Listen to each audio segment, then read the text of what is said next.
Welcome to the Wheats on Your Mind podcast. My name is Aaron Harries. Wheats on Your Mind is brought to you by the Kansas Wheat Commission and Kansas Association of Wheat Growers. Our guest on this episode is Tim O'Connor, president of the Wheat Foods Council.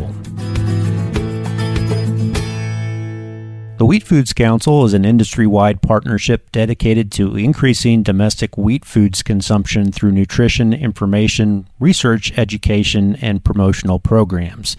It is one of the programs that is supported by wheat farmers through the wheat checkoff in Kansas. We've kind of got three-legged stool of how our checkoff dollars work, and international marketing research and domestic marketing is a big part of that, and that's through the Wheat Foods Council. So Tim, thanks for joining me on the podcast. My pleasure, Aaron. Happy to be here and visit with you today and hopefully connect with a lot of growers in Kansas. Well, I think it's a great opportunity to explain the domestic marketing arm of what we do with checkoff dollars. So why not just start by giving us a quick snapshot of what the Wheat Foods Council is and who its members are? That's a great place to start. So as you said, Aaron, the Wheat Foods Council is the domestic marketing organization for the wheat industry. We don't do the other things that NOG or U.S. Wheat do. They have their own places that they work, and we have our place. We work to increase demand for the 50% of the wheat that's produced in the U.S. that's not exported. It stays here in this marketplace, and we have to deal with the challenges and the opportunities that the U.S. marketplace presents us. And so our focus is on improving demand, overcoming misperceptions about wheat, and misinformation. Our membership is the entire wheat value chain, which I think is a pretty unique thing. I have a long history of working with different agricultural marketing programs and associations over my career. They've all been singular focused. When I worked for the beef industry, everybody who walked in the door was a beef producer. When I worked for the potato industry, everybody who walked in the door was a potato producer. When I worked for the avocado industry, everybody who walked in the door to a meeting was an avocado producer. Here, we have everybody from the growers, the state wheat commissions, the millers, the bakers, the ingredient suppliers, the life science companies. Everyone in the value chain can participate in the Wheat Foods Council. And our membership includes all of those. Of course, we always try to grow our membership. We're looking for new members every day that we can possibly add them. But it is an entire value chain, which gives us the opportunity when we're working through strategic planning, when we're developing programming ideas or dealing with challenges, to get those perspectives, because the world looks different to a wheat grower than it does a miller or a baker. And when we can blend all of those points of view together to understand, well, this is the challenge that the grower sees, and this is the challenge the miller sees, and this is the challenge the baker sees, we can find a solution that's a win-win for everyone. And those opportunities come along with some challenges. All those different audiences, those different segments of the value chain trying to reach different groups. And we have limited resources. There is not, like a beef council national checkoff for wheat. So what do you do to make the most of those resources? Maybe start by telling us the specific audiences that you target through the Wheat Foods Council. Well, that is exactly right, Aaron. Our budgets are not large, which really isn't a barrier in any way. It just causes us to have to focus and be as efficient as we possibly can. And it all starts with strategic planning. It's identifying what matters most to the industry that the Wheat Foods Council can work on. And we've done that. We've gone through strategic planning twice since I arrived in 2015. And we have brought this entire value chain together to talk about these challenges and opportunities and decide what are the most important things that we should focus on. And two things came to the top. The first one is we work with influencers because influencers offer two things to us. They offer tremendous credibility because they're third parties who are speaking about wheat foods in a positive way. Their voice has more authority than, of course, the wheat food industry is going to say great things about itself and its products. But if we have credible third parties speaking on our behalf, it's more persuasive. It's seen as having higher value by consumer audience that hears them, and is most financially efficient for us. We can target influencers who reach millions and millions of people at a much more efficient cost than we can reach millions of people directly ourselves. So we're taking rifle shots at people who have larger audiences and giving them the information so that they're able to communicate out there effectively on our behalf. And as we went through our strategic planning, the two things that came to the top was, first of all, that personal trainers, or what we call fitness professionals, they include nutritionists and everyone in the value chain of educating consumers about exercise and nutrition, and primarily about weight loss and weight management. They were giving terrible advice to consumers. They were the biggest proponents of fad diets. We did a lot of survey work to identify who might be in our target audience decision set. And what we found is these fitness professionals, because so much of their focus is on weight loss and weight management, that people were coming to them seeking to lose weight. Yes, sure, some Olympic athletes come to them to try to be at their peak of performance, but the majority of who they see are, people who are overweight and out of shape and have decided to do something about it. And the first thing they would do would be put them on a low-carb diet because they believed strongly that that was the way to manage and lose weight. So we identified that we had to stop that. We had to turn that around because there are over 300,000 of them, and they are reaching several million consumers every day. But more importantly, between their social media and their several million clients that they see, those voices are telling everyone in their networks about getting on a low-carb diet and losing weight. And that is 30 or 40 million people a week hearing that message. So that became our number one strategic objective. Number two came from up the value chain, the millers and bakers, telling us the image of enriched wheat flour and the foods made from them has been vilified. You can find thousands of articles of wonderful things about whole wheat. There's very little said bad about whole wheat out there in the universe.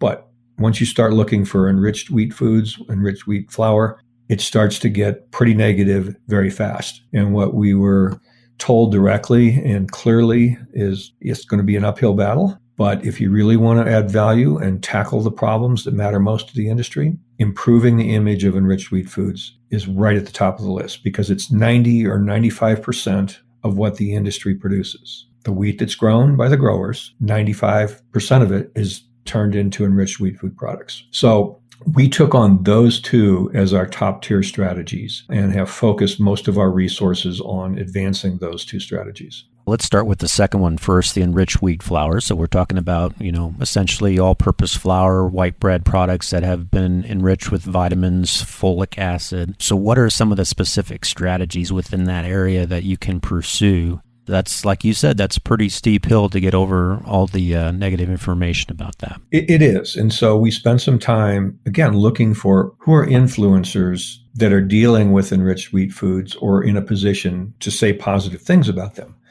And what we recognized very quickly was most food trends begin at food service. They begin at a restaurant. And things that become popular at restaurants, then people look to make them at home and eat them more frequently at home. And so we identified that the way forward was to target the chefs that set the menus at these major restaurant chains or work at food product companies and decide what goes in the package. And so we have been working with those chefs. We've been bringing them to custom educational programs at the Culinary Institute of America. And what we have demonstrated to the chefs is the nutritional value of enriched wheat foods, the opportunity they have to be very innovative on their menus with enriched wheat flour, and the opportunity that wheat foods have to be very much on trend with what's happening today at food service. Food service is really focused on trying to deliver global flavors and plant-forward menu options. Well, Wheat Foods sits right in a space where it can do that. People know them, they love them,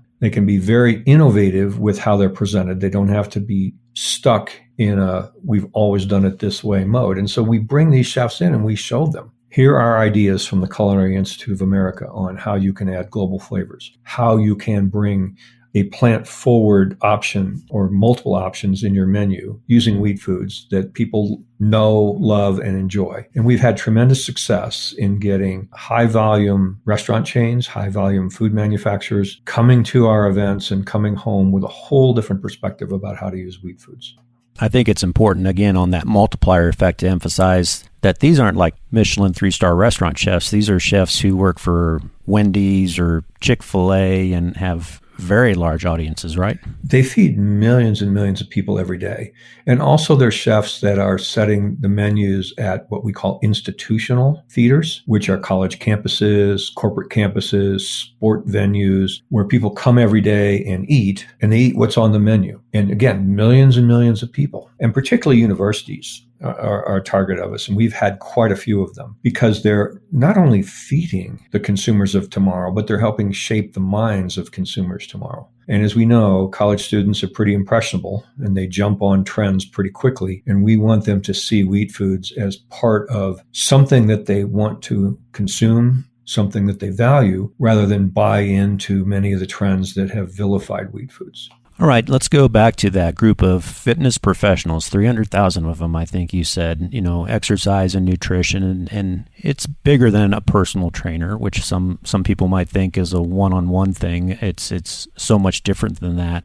What tools do you use to reach out to those specific? Well, what we have done is identified experts who are seen by the people in the fitness professional community as sources of information that they would value, sources of information that they want to learn from, people who have more experience than they do and have opinions of value. And so we've put together quite a few of these experts, and then we've presented them to these fitness professionals a variety of ways. We've had them as speakers at their professional conferences. We've hosted quite a few webinars where our experts present information online. Then it's available and promoted in the trainer fitness space to anyone who wants to attend it, as well as it's recorded. And the value of the webinars is that in order to maintain their professional certifications, these fitness professionals have to get continuing educational credits, just like most any other professional has to do in their field.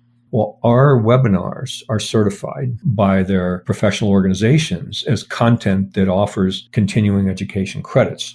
So they take our classes online or in person, they get their continuing education credits, plus they're hearing from an expert on the value of wheat foods as a source of nutrition and performance and weight management. And we've really made a lot of inroads with this group. When we started back in 2015 and we did survey work, they saw almost zero value in carbohydrates. And we've had our experts present, and it's been amazing to see the understanding happen in this community of, wait a minute, carbohydrates really are essential. Our body's meant to burn them. Our body is in need of them.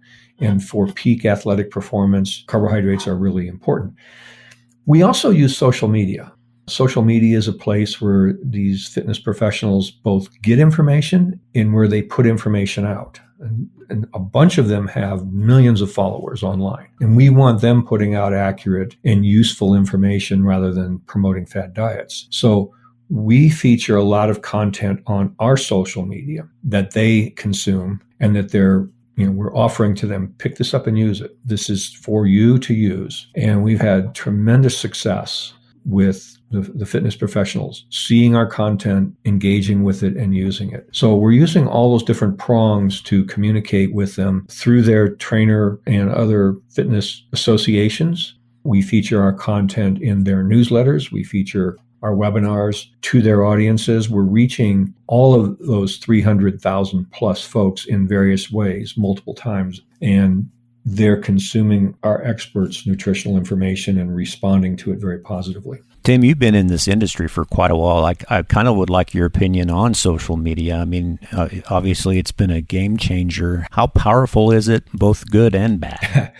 Well, from how we use it and everyone else who's trying to do marketing work, social media has become a cost-effective tool. When my career path started a few weeks ago, it was before social media. And so you had to spend a lot of money to reach consumers. You had to be on network television, or you had to be in print publications that reached people in a big way. So the big mainstream print publications, that was the only way to reach people back then, or on radio. Those were expensive. And so you had to have big budgets to do that. What we have seen with social media is the ability, you can do it at almost no cost. Now, the value of what you produce has a lot to do with how effective it is. And so you really do need to do professional work if you want to have an ability to make a difference. But it's not nearly as expensive as advertising has been in the past, because you don't have to buy the space.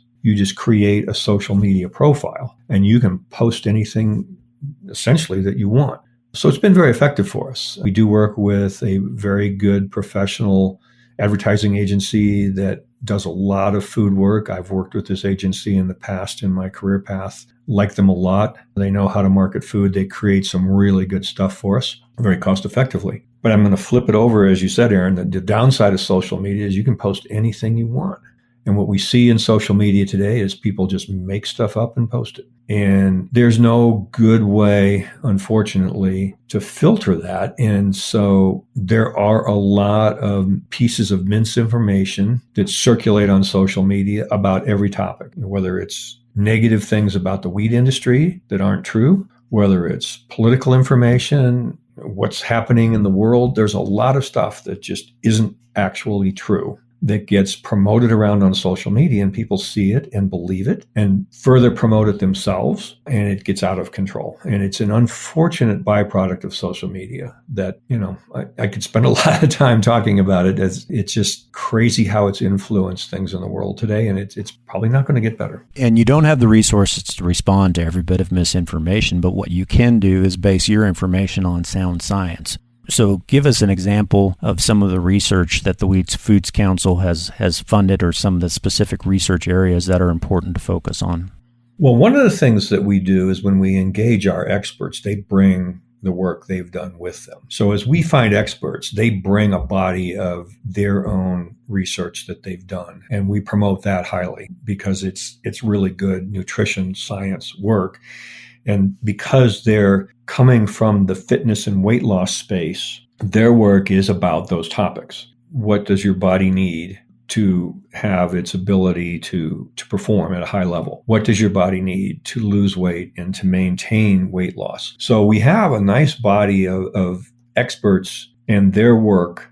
So we haven't spent money on that research because it exists in our experts. And when we use those experts, they bring that credibility with them. For example, one of our experts on athletic performance is a nutrition consultant for a lot of professional sports teams and Olympic athletes. Her name is Nancy Clark. When we have Nancy Clark as a speaker or a webinar, people flock to it because there's no better source of nutrition and athletic performance than Nancy Clark. And she's got a book out. It's in its 5th edition of print. It is the Bible on sports nutrition. So there's an example. On the other side, one of the things we have worked on, it's in our set of strategies, and it's more of a supporting strategy, but it's improving the image of modern wheat, because modern wheat has a lot of negativity around it. People believe that it's been messed with. People believe that it's been genetically modified, that there's a lot of bad things that have happened to wheat. And the ancient wheat was good and the current wheat is bad. Well, we've engaged Dr. Brett Carver from Oklahoma State University as an expert in that field to help us really talk about two things: what wheat breeding actually is, and so that we can strike down the misinformation and misperceptions about what happens in modern wheat breeding, and what the genetic pool of current wheat looks like compared to ancient wheat. And we've also engaged Brett in the documentation of the science that exists out there to show that the nutritional content of modern wheat varieties compared with heirloom varieties is not significantly different. So we have those two pieces of work. We feature Brett as a speaker. He's an expert. He speaks to audiences. We've had him speak to dietitians. We've had him speak to trainers and other nutrition professionals. to really debunk these myths about modern wheat. And he's put together a really nice presentation, and we have him available when the audience is right and the opportunity presents itself to address that challenge. We all know there's now the HB4 genetically modified wheat coming out of South America. It's been approved by USDA. It will find its way into commercial production here in the U.S. in the future as it goes through the steps to commercialization. It won't be this week or even next year likely, but it will get there. This topic is going to be more important as the noise level raises about now there's GMO wheat in the U.S. marketplace. So what are consumers concerned about? You have to have a certain measure of this. And we focus, as you said, through our experts on nutrition, weight loss.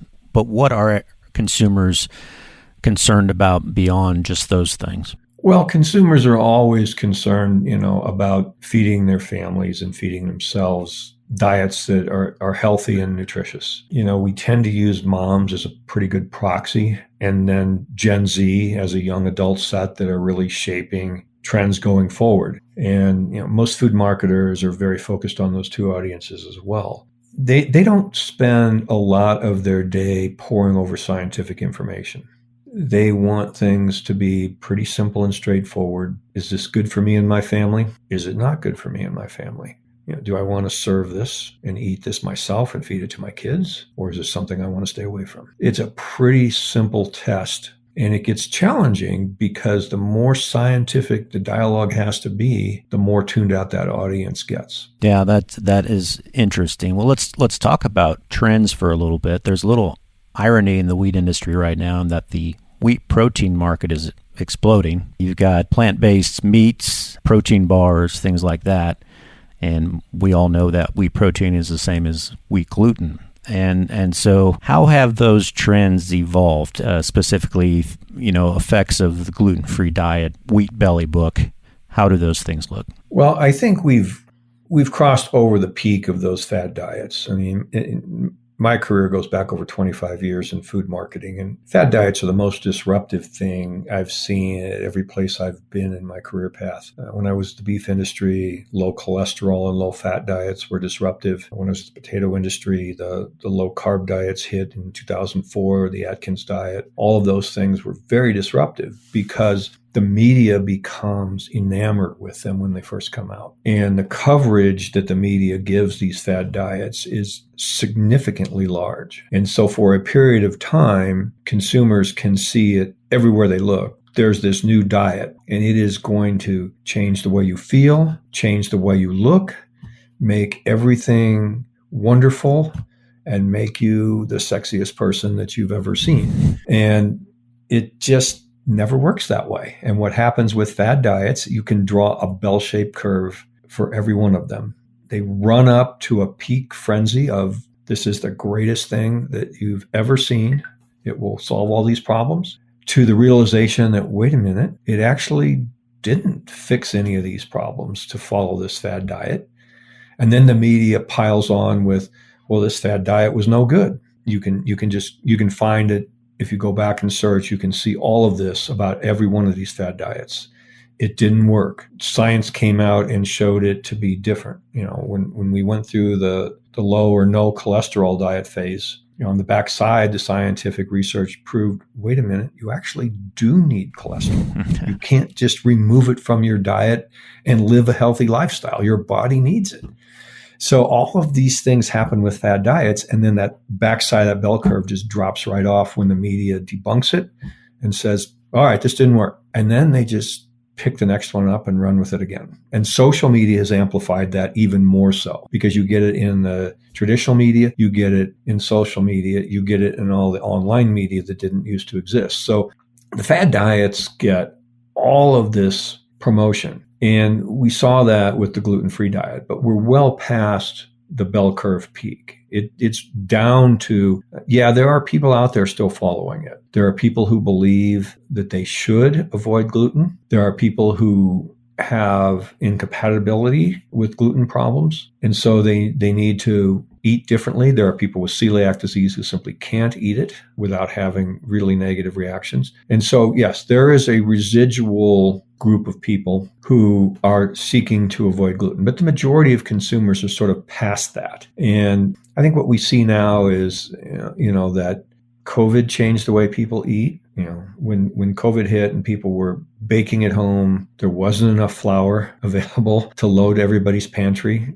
Millers had to shift to make more consumer product. There was a real demand for home baking that spiked up. Now, I'm sure it's not nearly at the level it was at its peak, but I think people have put a lot more value on preparing meals at home, baking at home, having more control over their food than they used to have. And anybody who's dealing with an actual dietary restriction prefers to prepare their own food, because what goes in the food is important. My own personal experience, for health reasons, I'm reducing my sodium intake. Anytime you're trying to manage something like that, you have to get into reading a lot of labels, and you find an amazing amount of what you want to manage is in places you didn't expect it to be, and at levels way higher than you think ought to be. And you really do have to become a very intelligent, informed consumer in order to achieve the goal that you're trying to achieve. And it's hard work. And people who really have to avoid gluten would rather not, because it is so hard. And people who are just, well, I want to eat less gluten, well, they can either make a mistake or, it's Friday night, I'm going to have pizza and beer.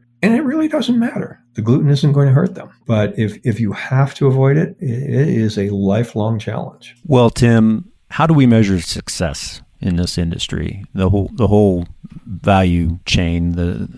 Sometimes we measure per capita consumption of wheat flour in the United States, but it's probably a little bit more complicated than that. Well, it is. And, certainly that is a measure. And that's a measure that has a whole lot of things happening that are beyond our control as an industry or as the Wheat Foods Council. However, it is ultimately a measure that's important. We have population growth. But, what I've seen in my career is the change in the way American consumers are eating today. It's not the steak and potato plate that many people, our age and older grew up with, Aaron. It's, people eating very global cuisines, eating less big sit-down meals, more snacking occasions throughout the day, eating at different day parts. But where we see these trends going is where we're focusing the Wheat Foods Council's work. And so a big part of our measurement is what's happening with these influencers that we're targeting. First of all, one of our measurements are we reaching them? Are we reaching them effectively? We know, for example, how many trainers and personal or fitness professionals and nutritionists engage with our social media. That's a number we can count. How many of them opened up and read what we sent them? We can count that number. How many times do we get to present to them at their conferences on webinars, and how many people participated, and how many people consumed our webinars online, and how many CEU credits did we give out? All of those are metrics that we can clearly measure. And so we can evaluate the effectiveness of all of those things, and we can continue to fine tune this message worked better than that message. We need more of this. We need to discontinue that is how we use these tools. So that's one step. We monitor what that space is saying. We do the survey work to determine their perception of wheat foods' nutritional value. And we see incremental positive change that's occurred since we started targeting the fitness space. Significant change has occurred in their understanding of the importance of nutrition from wheat and carbohydrates. So we have good metrics to know that our target audience has been educated and is using the material that we're giving them. On the chef side, again, we have good metrics. How many chefs are attending our events, are consuming our information? We're putting out lots of information to the chefs using places where chefs get education. We're working with the Culinary Institute of America. We have good metrics on we're reaching this many chefs. We also then monitor, are they putting new products on their menus? Are they putting new products in their packaging? Are they featuring wheat foods in a way that matches up with the education that we've given them? Are the bigger chains that reach millions of consumers doing things with wheat foods that move our opportunity forward? Those are the things we can measure. To use an analogy, we're in football season. We have a playbook. just like every football coach goes out with a playbook. You execute your plays. Are you making first downs? Are you moving the ball down the field? Are you scoring points? Are you winning games? Are you in a position to win your conference? Are you going to get into the playoffs? We have those similar game plans and metrics. And right now we can see, are we making positive plays on the playing field? Are we moving the chains? Are we getting the first downs? That's how we're measuring the success of our program with the metric tools that we have. And then ultimately, do you win a championship becomes, are we advancing, the consumption of wheat foods? Continuing with that football analogy to wrap this up, what are one or two plays in the playbook that farmers have specifically that they can do to help out with the cause? The most important thing is farmers working through their state wheat commissions and through the places where they market their wheat, the millers, to be a part of the Wheat Foods Council. The majority of state wheat commissions are, the majority of the millers are, but not everyone is. And so this work is important to growers. It builds a more vibrant, dynamic marketplace for the wheat that they grow. They need to know that the money they're putting into these checkoff programs is being utilized to advance the work of the Wheat Foods Council, along with the other organizations that work on international marketing and policy work on behalf of the industry. It's all important. I think the other thing that I would hope growers would know is to be familiar with the work that we're doing, to tune in to the updates that we put out, to the information that we have when we speak at conferences, so that they know what's happening and they can get excited about it, because it's pretty darn good work based on years of being a food marketer. I'm proud of this work that we're doing here, small budget work that's meaningful and impactful. I'm very proud of it. Well, Tim, we're glad you're at the helm there, and thanks for all your good efforts, and thanks for joining us on the podcast. Well, thank you, Aaron. I appreciate the opportunity, and it's a unique industry here in the wheat industry to others that I've worked with, and it's enjoyable to be a part of this industry, and appreciate our partnership, Aaron. Thank you. Thank you to Tim O'Connor for joining us on this episode of the Wheats on Your Mind podcast. If you have a question for Tim or have a topic you'd like us to cover in the future, please email us at kswheat@kswheat.com. I'm Aaron Harries. Thanks for listening.